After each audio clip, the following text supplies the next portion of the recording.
Hey folks, Jim Thomas here, Fitness Management and Consulting. Appreciate you being here at the channel today. And for those of you that have not yet done so, please hit that subscribe button. And if you find the information that I provide beneficial, please hit that like button as well. Now, my topic for you today, it's 10 tips for great gym employee retention. We're talking about retaining our staff. We're talking about retaining our employees. And, one of the great philosophies that I like to have kind of in a bigger picture of things is I like to treat my staff like I treat my customers, okay? We're trying to nurture them. We're trying to maintain interest. We're trying to maintain desire because, one of the hallmarks of some really great organizations is the experience of their team and experience of their staff, because that experience, that culture of your company and that time in the saddle, so to speak, it's one thing you can't train.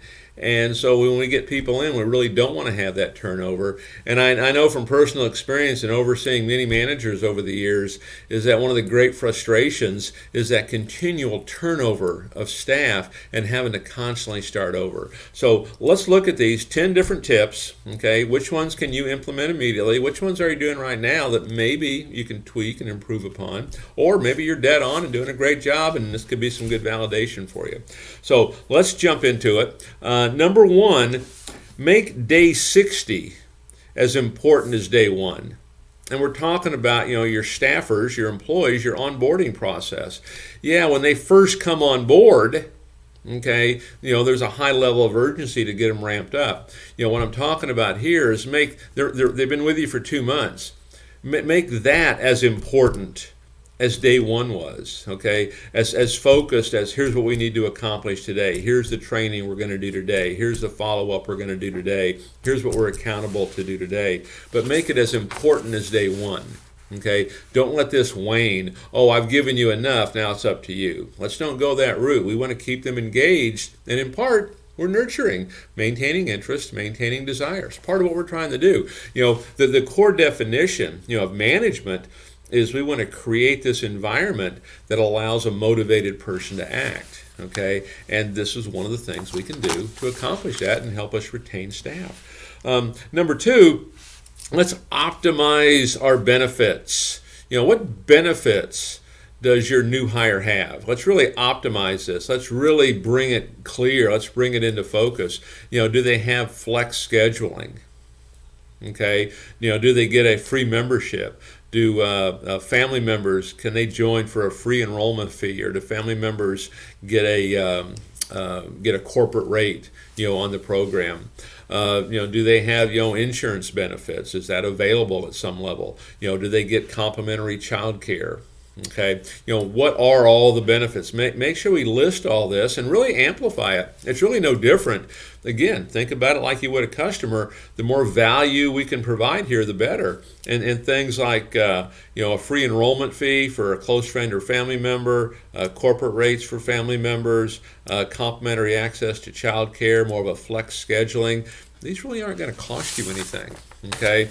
Who knows, maybe you have a program whereby first 30 days, if they get 30 sales, first 30 days, maybe they get a VIP parking spot up front. But optimize these benefits, okay? Make sure they're acutely aware of what they are and maybe even attach value to it, all right? Number three, as I've alluded to here, but give your staff flexibility with schedule. Give your staff flexibility with schedule. We're not trying to grind them. We're not trying to beat them up here. Okay. Give them a flex schedule. Give them flexibility. Try to match kind of what they need, for their lifestyle. I know when as an owner, okay, what I always tried to do is I wanted to be very employee friendly as much as I could. Okay. Now we had to be producing. Now if we weren't producing, that was a different story. We kind of took a different approach to it. But assuming that we were producing for the manager, okay, they'd be there usually all day on a Monday. They'd be there, and I say all day, 9 to 9, something like that. They might be there all day on a Tuesday, maybe 9 to 9. Wednesday, maybe they didn't come in till 3, and they worked 3 to 9. And so not only did that give them a break in the middle of the week, okay, but it also gave us a chance to develop somebody else that maybe could be an assistant manager, that could be a future manager, for another location. And then that manager would come back, they work a full shift on a Thursday, and then Friday they'd work 9 to 3. Okay, so they could leave early on a Friday, and then we would have that assistant manager or someone we're trying to develop to work there. And then as long as they're hitting their numbers, they were off on the weekend. And so again, this would give us an opportunity either to have our weekend manager, our assistant manager in charge so we could develop them, or put other people in there to give them an opportunity. Now, if they weren't producing, those things would change a little bit because at the end of the day you have to produce. But I wanted to create an environment that made people want this job, not just for the money, but because hey, it's got a good balance to it. All right, so give your staff flexibility with work schedules. Number 4, recognize your employees' hard work.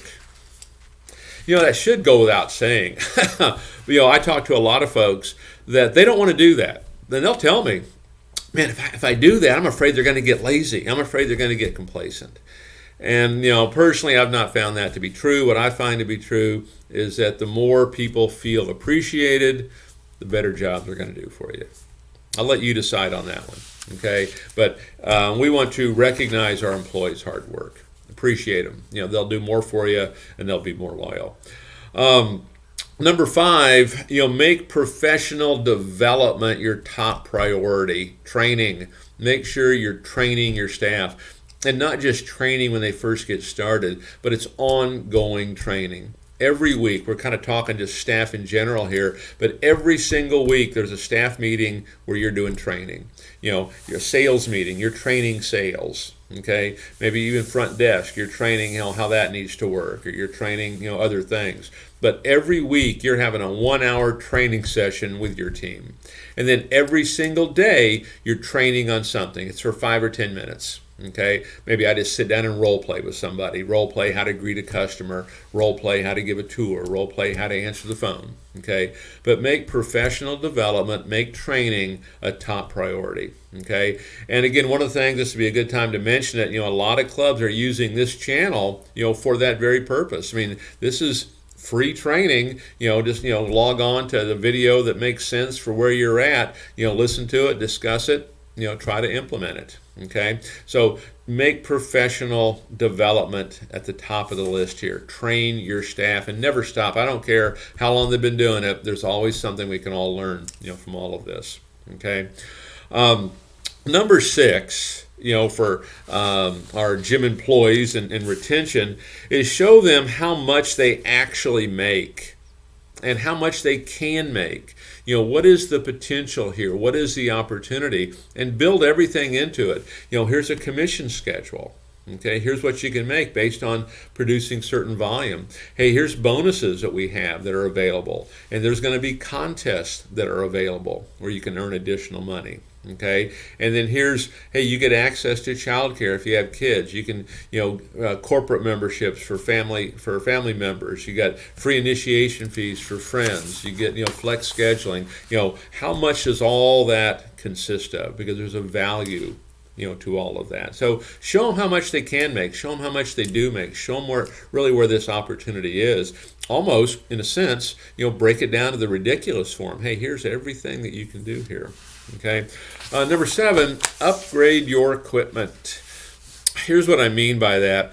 If you've got antiquated, check-in equipment, antiquated computers, you're using an old phone system, you don't have, if you're a big facility, you don't have an intercom system, get current with this stuff. Get current, get modern with it. Most of this stuff, it's not near the cost in some cases that it used to be. You can do some of this stuff, pretty inexpensively, and even to the point with televisions and things like that. When you first walk in, you want that wow factor when they first come in, to really help entice that selling situation. But upgrade your equipment. Don't give them cheap equipment. If you've got maybe a field marketing rep who's going out and promoting and helping to drive leads, and you're providing them a cell phone or you're providing a laptop, I mean, you can get a Chromebook. You can get a Chromebook for a couple $100. Okay, that'll get the job done. You can get phones, inexpensively that can get the job done if you're providing that for them. Okay, but make sure we upgrade equipment for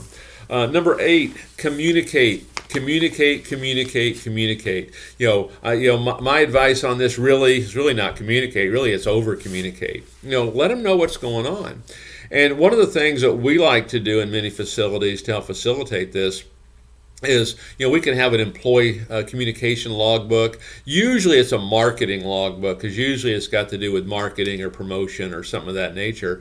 And it could be in a real-time Google Doc, or it could be an actual book. But we'll update this. Whoever's in charge of that's going to update this on a daily basis.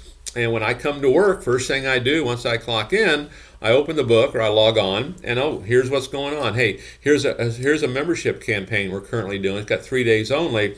Here's how we're answering the phone. Here's how we're handing out guest passes. Here's how this is being done. Hey, we have flyers going out. We've got a Facebook ad that says this. Over communicate. Make sure everybody knows. And so if part of their responsibility is come in and sign off on that once they've read it, now we've got a process in place that helps make sure that we are communicating properly. Don't put anybody in a situation where, in a sense, they've got egg on their face. And I know front desk folks can sometimes find themselves in that situation. So, make sure we're over communicating with folks. Number 9, promote from within. Hey, when you have a chance to promote, do it from existing staff. Don't just, go out externally. Okay? And one of the things that I like to see every club do, if you're looking to promote, you're looking to add staff, I would send out a blast email to all my staff members. Hey, we got a position open. Here's what it's going to be. Here's the expectations. Here's the kind of background we're looking for. Hey, if that's you, call me.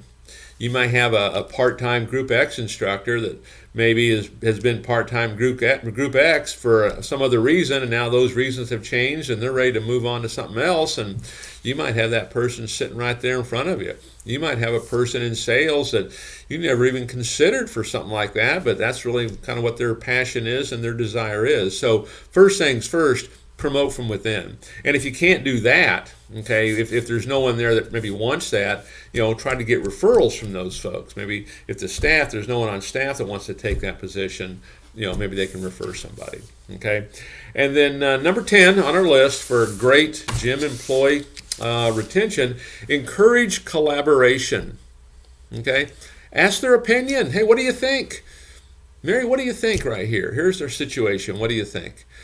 And, again, one of the things that I always look at when we look at any facility is kind of like, this straight and narrow that we want to go down. This is how we're going to run the gym and run it effectively. And what I mean by this, there's more than one way to do it. There's more than one answer in there. And it doesn't have to be maybe my answer. Somebody else might have a suitable answer that fits within that. And if they do, I'm more likely to want to do that. Okay, because I want them to know their voice is heard. I want them to know their opinion matters, and I want them to own it a little bit. They're going to give it even a little bit more of an effort, I think, to make that thing work. So I'm going to encourage, collaboration, and hopefully, these are the folks that can eventually, get promoted. So take a look at these, 10 tips for gym employee retention. We want to keep our people. It's one of the hallmarks of facilities that do absolutely the best. Folks, my name is Jim Thomas. My company is Fitness Management and Consulting. Appreciate you being here today, and we look forward to seeing you at the next video.